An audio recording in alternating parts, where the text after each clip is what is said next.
Penilaian Buku Pendidikan Agama Kementerian Agama Republik Indonesia tahun 2023.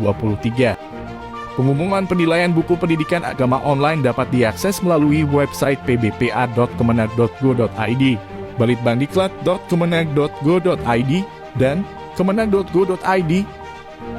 Pemohon dari penerbit yang telah memiliki akun tidak perlu mendaftar kembali untuk mendapatkan akun baru. Untuk mendapatkan akun, pemohon baru harus mengisi dan mengunggah dalam bentuk PDF dan mengisi identitas buku secara daring atau online, yaitu: pertama, penerbit anggota IKAPI wajib melampirkan bukti keanggotaan IKAPI yang masih berlaku dan surat keterangan dari IKAPI yang menyatakan pemohon benar tercatat sebagai anggota IKAPI aktif.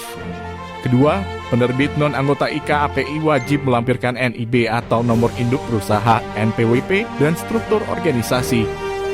Ketiga, lembaga pendidikan non-penerbit wajib melampirkan bukti pendirian lembaga, akta atau SK dan struktur organisasi. Keempat, pemerintah wajib melampirkan surat permohonan dari pimpinan unit organisasi atau lembaga. Setelah melakukan pendaftaran, verifikator akan memverifikasi berkas pemohon. Pemohon yang telah lulus secara administratif dapat melanjutkan ke tahap unggah buku PDF dengan ketentuan. Pertama, besar file buku PDF maksimal 100 MB per buku. Setiap buku yang diunggah harus mengisi atau melengkapi identitas buku yang telah disediakan dalam aplikasi, yaitu cover buku, judul buku, jenis buku, nama penulis, nama penerbit, status buku, baru diajukan atau pernah diajukan penilaian, jenjang untuk buku teks dan peruntukan untuk buku non-teks fiksi, agama, dan jumlah halaman buku. Buku yang hasil cek similarity-nya di bawah 25% dapat melanjutkan proses unggah buku untuk proses penilaian. Buku yang hasil cek similarity-nya di atas 25% secara otomatis dianggap tidak memenuhi kriteria penilaian. Buku yang telah lolos seleksi administrasi akan diproses ke tahap penilaian. Hasil penilaian berupa instrumen akan diterima atau diketahui pemohon melalui notifikasi sesuai dengan alamat email saat mendaftar.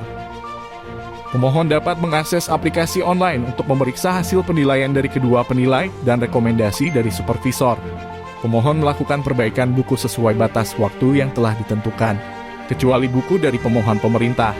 Dan berdasarkan catatan penilaian yang terdiri dari instrumen hasil penilaian kedua penilai catatan atau koreksi kedua penilai atas buku, PDF catatan dan rekomendasi akhir hasil mediasi dari supervisor. Hasil perbaikan atau penyempurnaan naskah buku oleh pemohon akan diverifikasi dan dikonfirmasi ulang kebenarannya oleh kedua penilai dan supervisor. Buku hasil perbaikan atau penyempurnaan yang dianggap tidak layak oleh kedua penilai dan supervisor dapat diajukan kembali pada periode penilaian berikutnya. Pemohon yang tidak mengunggah naskah buku hasil perbaikan atau penyempurnaan sampai batas akhir waktu yang ditentukan, otomatis buku yang diajukannya dinyatakan gugur atau tidak layak terbit. Hasil konfirmasi final disampaikan supervisor melalui aplikasi online. Dan buku yang telah dinyatakan layak akan diberikan SK tanda layak terbit berupa QR Code untuk setiap buku. Pemohon wajib mencantumkan QR Code tanda layak terbit pada lembar awal buku pendidikan agama. QR Code yang diberikan kepada pemohon berlaku paling lama 3 tahun semenjak terbitnya SK.